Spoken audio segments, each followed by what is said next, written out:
En los últimos años se ha discutido con intensidad sobre el perfil que deben tener quienes ocupen una vacante en nuestro máximo tribunal, en la Suprema Corte de Justicia de la Nación. Es algo que debe estar por encima de las coyunturas, es algo que debe estar por encima de los intereses partidistas, económicos, políticos o de otra naturaleza. ¿Qué tipo de formación debe tener los futuros ministros o ministras que se sumen a quienes integran el Tribunal Pleno o alguna de las dos salas de nuestra Suprema Corte de Justicia de la Nación? Sobre todos estos temas, sobre todos estos enfoques, sobre los dilemas y los debates que actualmente están en curso, vamos a platicar el día de hoy con el doctor Pedro Salazar Ugarte, quien es director del Instituto de Investigaciones Jurídicas de la UNAM y además uno de los constitucionalistas más reconocidos en México y en América Latina. Pues doctor, en primer término, ¿cuál es la importancia del perfil de alguien que quiera llegar a la Suprema Corte? ¿Por qué debería, en primer término, preocuparnos de este tema? Yo para responder esta pregunta, Miguel, primero me preguntaría cuál es el papel y la relevancia de la Suprema Corte. Es decir, ¿por qué la Suprema Corte es importante? Y creo que no debemos perder de vista que la Suprema Corte es el árbitro de última instancia de las distintas controversias que se pueden suscitar entre particulares en algunos casos, entre particulares y el Estado, lo cual es importantísimo, sobre todo si vemos la agenda de los derechos humanos que está comprometida en esta dimensión. Y en tercer lugar es también el árbitro de las disputas entre los poderes, no solamente entre los poderes públicos, sino también entre los grandes intereses y poderes privados cuando se, generan conflictos que necesitan un cauce institucional, un cauce jurídico para resolverse. Nada menor. Nada menor. Es decir, al final termina siendo la instancia gracias a la cual, cuando funciona bien y existe, se pueden solucionar de manera pacífica las grandes controversias en los grandes temas nacionales. Temas que tienen que ver con derechos, temas que tienen que ver con moral pública, temas que tienen que ver con intereses económicos, temas que tienen que ver con agendas e intereses políticos. Y en ese sentido, ¿qué corte tienes? Y contar con una corte capaz de cumplir su tarea es una condición sine qua non para la existencia de un Estado constitucional en el cual los conflictos se pueden canalizar y solucionar de manera pacífica. Ahora, ¿qué corte tienes? Depende en buena medida de quienes integran Sin esa duda. corte. Ahí está el valor, digamos. Ahí está el valor y yo creo que a la segunda parte de tu pregunta la dividiría en dos apartados. Uno que tiene que ver con la conformación de la Corte como un órgano colegiado. Es decir, ¿qué perfil debe tener una Corte constitucional como órgano?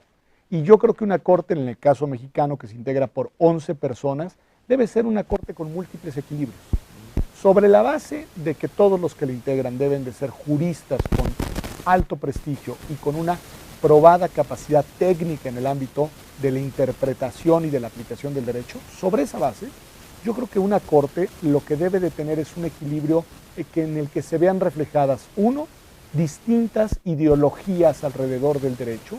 Una Corte debe ser una Corte equilibrada, debe ser una Corte en la cual existan equilibrios que permitan una deliberación real entre sus miembros cuando se trata de enfrentar temas que son polémicos, que son conflictivos y que son temas para los cuales es difícil encontrar una sola solución correcta. ¿Estaríamos en la ecuación conservadores liberales? Yo creo que sí que es... O conservadores garantistas, no sé cuál sería lo... Pues ellos mismos se han llamado, al menos en el caso mexicano, conservadores y liberales, que yo creo que es una buena, manera de agrupar dos concepciones, esta es una simplificación, pero que hay alrededor de la Corte. Hay ministros que son muy nacionalistas, que son muy parroquiales, miran mucho hacia adentro a la hora de pensar los problemas jurídicos y que son muy formalistas a la hora de acercarse al derecho. Esos serían los ministros conservadores. En cambio, hay otros ministros que son muy universalistas, miran el mundo y se dan cuenta de que nuestro ordenamiento jurídico tiene vinculaciones con otros ordenamientos jurídicos y tiene además una interacción importante con tribunales e instancias internacionales que son reconocidas por el Estado mexicano. Estos ministros suelen ser también atentos a lo que sucede en otros ordenamientos jurídicos del mundo, son comparativistas y son además más abiertos a la interpretación, menos formalistas. Estos serían los liberales. Bueno, a mí me gustan más estos segundos grupo de ministros, pero creo que es importante que en la Corte haya presencia de los dos. Creo que eso es muy importante. Otro equilibrio importante creo que es el que se da entre ministras y ministros que vienen de dentro, es decir, que han hecho su carrera dentro del Poder Judicial que son jueces o magistrados de carrera, y ministros que vienen de fuera, que vienen de la práctica de la profesión jurídica, que vienen de la academia, que ojalá vinieran de organizaciones de la sociedad civil que realizan litigio estratégico y que promueven causas a través del derecho. ¿Y ahí por qué? ¿Por qué esta cuestión es importante? Todas las posiciones son importantes. Uno, porque dado que nuestra Corte en México, esto es muy de abogados, pero es una Corte que es al mismo tiempo Tribunal Constitucional y Tribunal de Casación, es decir, Tribunal Supremo. Que revisa las sentencias. Que revisa las sentencias que van emitiendo las instancias inferiores del Poder Judicial. Creo que es importante para una cuestión de equilibrio interno, de legitimidad hacia la judicatura, que algunos de los ministros provengan de la carrera judicial. Pero esos ministros suelen ser los más técnicos, pero también los más formalistas, porque se han dedicado casi su vida a resolver cuestiones más orientadas con temas de legalidad que de constitucionalidad. Creo que es muy importante entonces que vengan otros ministros de fuera que tienen unas concepciones del derecho más abiertas, que tienen formaciones académicas más sólidas, que están más dispuestos a interpretar los principios constitucionales y que a través de estos aportes, de esta visión, generan una dinámica dentro del propio pleno de la Corte que se orienta más hacia la vocación de una Corte constitucional y no solamente de un Tribunal Supremo. Entonces, creo que ese equilibrio es importante. ¿Qué otros factores? Género. Género. Ha estado en la género que no es cuotas. Género que quiere decir presencia de mujeres técnicamente sólidas, de mujeres comprometidas con una agenda de derechos humanos, de mujeres que han hecho una trayectoria destacada y que por mérito propio tienen las características y los atributos necesarios para formar parte de una Corte Constitucional. La presencia de mujeres no es una cuestión simbólica, es una cuestión de justicia, es una cuestión de paridad, es una cuestión de reflejar en los órganos, en este caso jurisdiccionales, lo que es la realidad de la sociedad mexicana. Esa es la sociedad. Esa es la sociedad mexicana. Y las mujeres tienen que tener puestos de decisión, de responsabilidad y ser juzgadas y ser, digamos, criticadas y ser observadas por sus decisiones, asumiendo además que son, si llegan a ser ministras, pues ministras en las mismas condiciones que sus padres. Faltaba más. Pero deben de estar.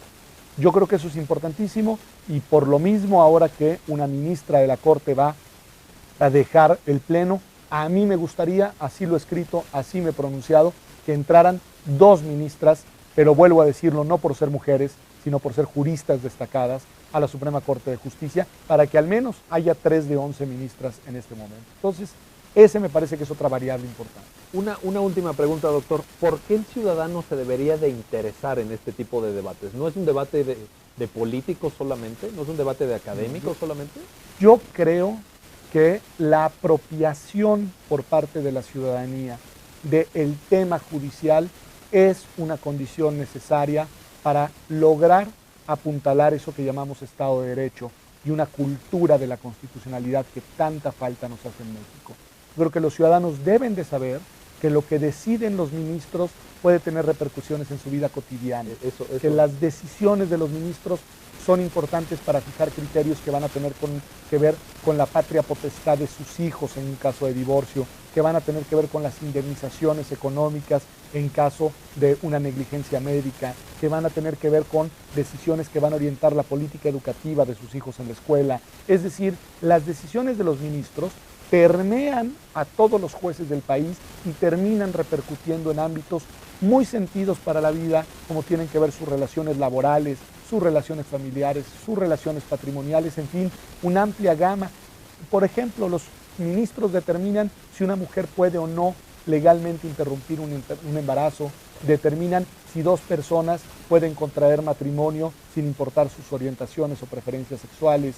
Es decir, las decisiones de la Corte tienen una repercusión en nuestra vida cotidiana y por lo mismo exigir que el perfil de los ministros sea el que requiere un Estado constitucional de independencia política, sin militancia partidista, de independencia de los grandes intereses económicos y de un verdadero compromiso con la Constitución y sobre todo con los derechos humanos, es una exigencia ciudadana sin la cual, Miguel, no vamos a lograr consolidar un Estado constitucional y democrático en el país. Magnífico. Pues muchísimas gracias. Al contrario, Miguel. Doctor Pedro Salazar Ugarte. Muchas gracias por su tiempo y por su atención. Pues como pueden ver, la Corte es de todo. La Suprema Corte de México no es de los políticos, no es de los partidos, no es del presidente y el Senado. Es una corte que aspira a servir a la nación, a la república y a la democracia constitucional que, como con tanto tino lo ha dicho el doctor Pedro Salazar, es una democracia constitucional que a todos nos corresponde robustecer y respecto a la cual tenemos que aportar cada uno en nuestra medida, cada uno en nuestra capacidad. Los espero en una nueva cápsula del Instituto de Investigaciones Jurídicas de la UNAM.